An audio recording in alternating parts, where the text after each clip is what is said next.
Beleza, minha gente? Vamos lá para a resolução de mais uma questão do Enem 2020, primeira aplicação, caderno rosa, questão 119. Essa questão, pessoal, trata do conteúdo de eletromagnetismo, mais especificamente trata do processo de indução eletromagnética, onde você precisava lembrar da chamada lei de indução de Faraday-Lenz, tá bom? Faraday-Newman. Olha só, o que acontece? O que acontece aqui é o seguinte, em uma usina geradora de energia elétrica, seja através de uma queda d'água ou através do vapor sob pressão, as pás do gerador são postas a girar. O movimento relativo de um ímã em relação a um conjunto de bobinas produz um fluxo magnético variável. Olha bem, hein? Então, o movimento relativo de um ímã em relação a um conjunto de bobinas produz um fluxo magnético variável através delas, gerando uma diferença de potencial em seus terminais. Beleza. Então, o movimento relativo de um ímã, então um ímã em movimento, promove uma variação do fluxo magnético pelas bobinas, que ele fala aqui, tá? Gerando então uma diferença de potencial. Legal, show de bola. Durante o funcionamento de um dos geradores, o operador da usina percebeu que houve um aumento inesperado dessa diferença de potencial elétrico nos terminais. Então, a força eletromotriz induzida nas bobinas aumentou. Então, induzido, aumentou. Nessa situação, o aumento do módulo da diferença de potencial obtida nos terminais da bobina resulta no aumento de quem? Bom, pessoal, olha só. Na verdade, esse aumento pode acontecer devido a várias coisas. Só que do ponto de vista prático, tem coisas que podem acontecer e tem coisas que na prática não podem, não são possíveis, tá bem? Então, observa. Se a gente pensa em fazer essa questão, a primeira coisa é pegar a lei de Faraday. A força eletromotriz induzida, o módulo dela, é a variação do fluxo sobre o tempo. Força eletromotriz induzida, variação do fluxo sobre o tempo. Beleza. Professor, quem é fluxo? Fluxo é BA cosseno θ. Fluxo é B vezes A cosseno θ. Quem é B, professor? B é o campo magnético gerado pelos ímãs. A é a área da espira. E θ é o ângulo entre o vetor normal e o campo magnético. Tá? Então, entre o vetor normal, a espira e o campo magnético. O que interessa é, quando a espira está assim, o vetor normal está aqui. Quando a espira gira, esse vetor normal gira. Então, quando eu giro a espira, o ângulo θ muda. Se o ângulo θ muda, muda o fluxo. Se muda o fluxo, vai ter uma variação, e se vai ter uma variação, vai ter uma força eletromotriz induzida. Tá bem? Beleza. Só que, então, repara, na nossa usina, o ímã não mexeu. Na nossa usina, na nossa questão, lá na usina hidrelétrica, lá na usina termoelétrica, não tem como mexer no ímã. Então, o B não vai mudar. Lá na nossa usina, não tem como, durante a operação, alterar a área.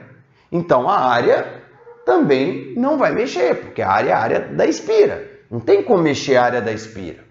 Beleza? Bom, e o θ? O θ vai mudar, só que o θ vai mudar dentro de uma faixa fixa que não tem como mudar essa faixa.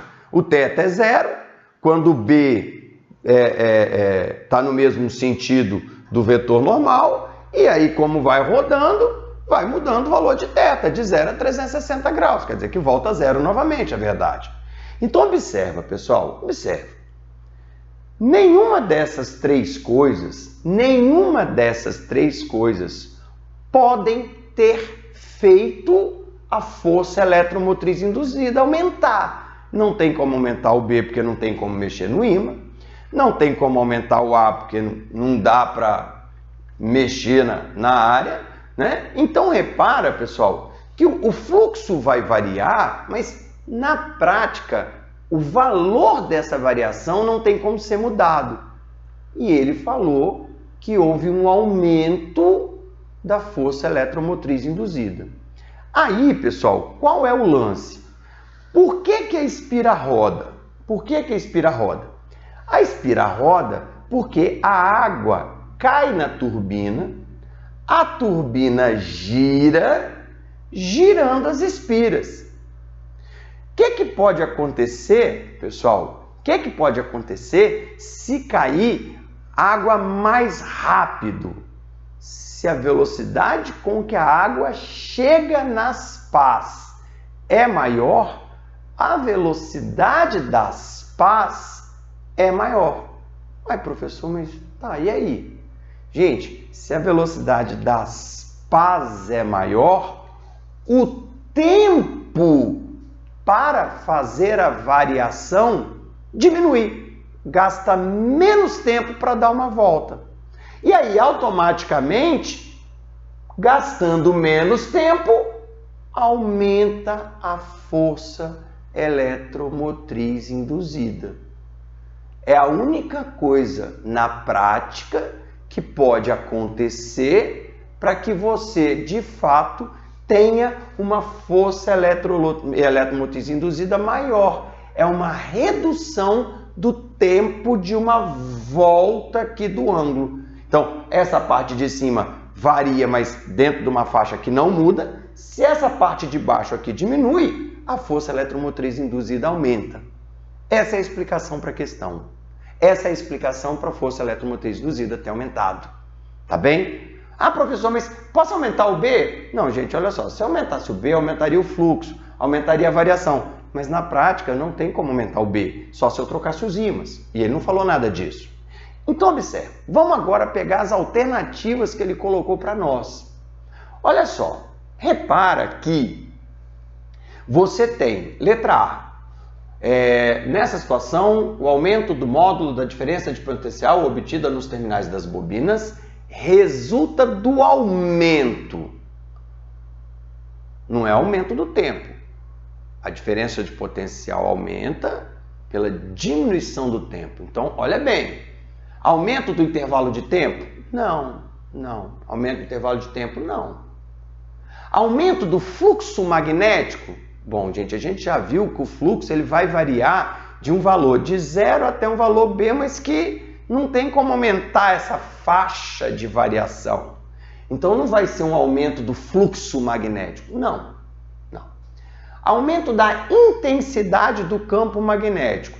Já falei que para trocar a intensidade do campo magnético, eu teria que trocar os ímãs que estão lá no meu gerador. Isso não aconteceu. Beleza? D. Olha bem a letra D. Aumento da rapidez com que o fluxo magnético varia através das bobinas, por meio de um aumento da sua velocidade angular. Faz sentido, galera? Faz sentido.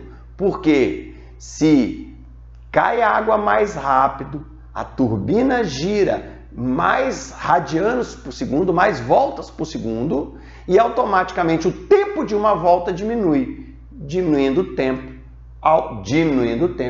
aumenta a força eletromotriz induzida.